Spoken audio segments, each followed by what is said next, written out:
नमस्कार मित्रों, आप एसएमटी न्यूज़ देखना शुरू कर दिया। जैसा कि आप देख रहे हैं इस महारैली को, ये महारैली प्रशांत किशोर की रैली है। ये जन स्वराज की रैली है। बता दें कि झाझा विधानसभा में पूरी हजारों की संख्या में जनता पहुंची जन स्वराज के सूत्रधार प्रशांत किशोर के संबोधन को सुनने में। वहीं प्रशांत किशोर पूरे बारिश के साथ झाझा विधानसभा पहुंचे, पूरे दल बल के साथ झाझा पहुंचे और झाझा पहुंचते ही झाझा में जोरों से बारिश और जनता में खुशी का माहौल दिखा।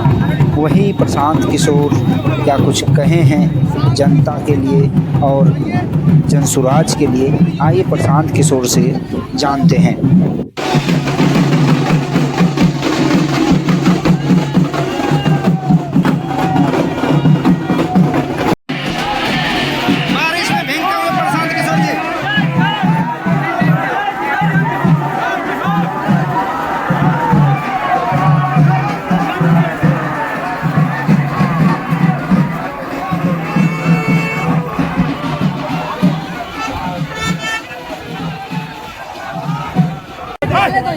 सर, बारिश का मौसम है तो बारिश हो रही है, खुशी की बात है। रोपनी होने शुरू हो रहा है, बारिश हो रही है। लोग चाह रहे थे कि बारिश हो, हम लोग की सभा आज नहीं हो सकी क्योंकि बहुत बारिश हुई है, लेकिन लोगों से मिल रहे हैं और आप देख रहे हैं कि इतनी बारिश में भी लोग हजारों की संख्या में छोड़ कर गए नहीं हैं। यहीं पर लोग खड़े हैं।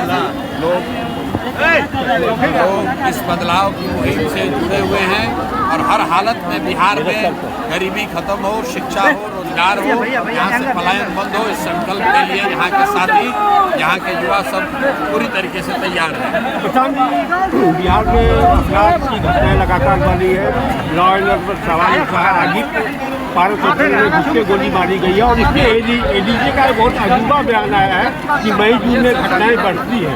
देखिए, जब विनाश काले विपरीत बुद्धि, ठीक है ना। बिहार में पिछले 2-3 सालों से अपराध की घटना इसलिए बढ़ रही है कि नीतीश कुमार जो गृह मंत्री हैं, जो राज्य के मुखिया हैं, वो अचेतन अवस्था में है। उनको मानसिक शारीरिक तौर पे ये पता ही नहीं चल रहा है कि करना क्या है। सरकार भ्रष्ट मंत्री और 4-5 सलाहकार मिलकर चला रहे हैं, कोई पूछने वाला नहीं है। सरकार का इकबाल खत्म हो गया है। तो जब सरकार का इकबाल खत्म हो जाए तो यही होगा। और जितना पुलिस प्रशासन है वो कानून व्यवस्था की बात ना करके वो तो सिर्फ और सिर्फ बालू और शराब माफिया से, बालू और शराब के दलालों से कमाने में लगा हुआ है। पुलिस को, प्रशासन को फुर्सत कहाँ है कि वो कानून व्यवस्था की बात देखेगा। जितना थाना है, जितना पुलिस वाला है, ज़्यादा इसमें लोग सिर्फ और सिर्फ बालू और शराब से कमाई में लगे हुए हैं।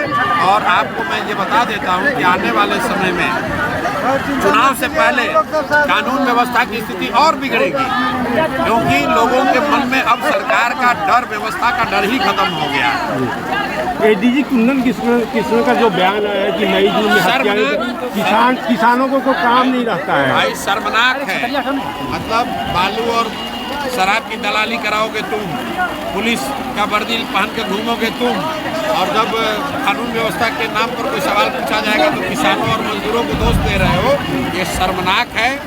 लेकिन मैं फिर आपको कह रहा हूँ, अफसर की बात नहीं है। बिहार में अफसरशाही है, ये बात तो सब लोग कह रहा है। वो इसलिए है क्योंकि बिहार का मुखिया नीतीश कुमार मानसिक और शारीरिक तौर पर अब मुख्यमंत्री बनने के लिए स्वस्थ नहीं है, सक्षम नहीं है। इसीलिए पूरे बिहार की एक व्यवस्था है। नीतीश कुमार ने ट्वीट किया है और बिहार के लोगों को 125 यूनिट बिजली फ्री देंगे। मेरे भाई नीतीश कुमार का आप सदन में बयान सुन लीजिए। उन्होंने कहा है कि फ्री बिजली देने से ज़्यादा गलत काम कुछ हो नहीं सकता है। बिहार में लोगों को 100-150 यूनिट फ्री बिजली नहीं चाहिए, लोगों को सस्ती बिजली चाहिए। आप 100-150 बिजली दे रहे हैं और प्रति यूनिट रेट इतना ज़्यादा है। लोग यहाँ स्मार्ट मीटर से परेशान हैं, लोग प्रीपेड की व्यवस्था से परेशान हैं। आप 100 यूनिट फ्री कर दीजिएगा।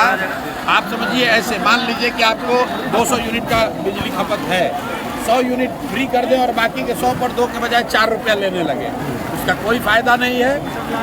इसका और आप अगर आपको करना था तो 5 वर्ष पहले क्यों नहीं किए? अब याद आ रहा है। बिहार के गरीबों के यहाँ प्रीपेड मीटर लगाकर गरीबों के घर में अंधकार करने वाले नीतीश कुमार आज 100 यूनिट का लालच देकर जनता को समझ रहे हैं कि 100 यूनिट फ्री बिजली देकर खरीद लेंगे। बिहार की जनता बिकने वाली नहीं है, इनके 100 यूनिट के लालच में नहीं पड़ेगी। नवंबर में नीतीश कुमार हट रहे हैं, ये बेरोजगार होने वाले हैं, बिहार में नई व्यवस्था बनने वाली है और आप इसको देखिएगा अपने आँख के सामने। आखिरी सवाल सर कि सावन का पवित्र महीना चल रहा है और केंद्रीय मंत्री ललन सिंह का मटन पार्टी चला है इस सिलसिला में, क्या कहेंगे आप? इस तरह की टीका टिप्पणी नहीं करता। सावन का महीना हो या भादों का महीना हो, ठीक है ना, कार्तिक हो या पूस हो, जिसको जो खाना है खाए, नहीं खाना है न खाए, ये आपकी व्यक्तिगत स्वेच्छा है, व्यक्तिगत इच्छा है। मैं खुद शाकाहारी हूँ, इसका मतलब ये नहीं है कि जो लोग शाकाहारी नहीं है उन पर मैं अपना विचार थोपूंगा। मेरा अपना मत है कि व्यक्ति क्या खाता है, क्या पहनता है, किस धर्म में उसकी आस्था है, किस देवी देवता की पूजा करता है, ये सरकार का विषय नहीं है। ये संविधान के तहत लोगों को ये स्वतंत्रता है कि वो जो चाहे खा सकते हैं, जिस धर्म को चाहे मान सकते हैं, जिस देवी देवता में उनकी आस्था है उसकी पूजा कर सकते हैं। मटन खाइए, चिकन खाइए, जो भी कीजिए, बिहार में पढ़ाई की व्यवस्था कराइए, बिहार से पलायन को रोकिए, बिहार से मजदूरों को 2,000 रुपये के लिए 10,000 रुपये के लिए बाहर पलायन न करना पड़े, ये व्यवस्था होनी चाहिए। बाकी आप सावन में मटन खा रहे हैं, आप हिंदू हैं तो ये आपकी अपनी श्रद्धा है, आप अपना समझ लीजिए, हम लोग उस पर क्या बोलेंगे। Thank you sir.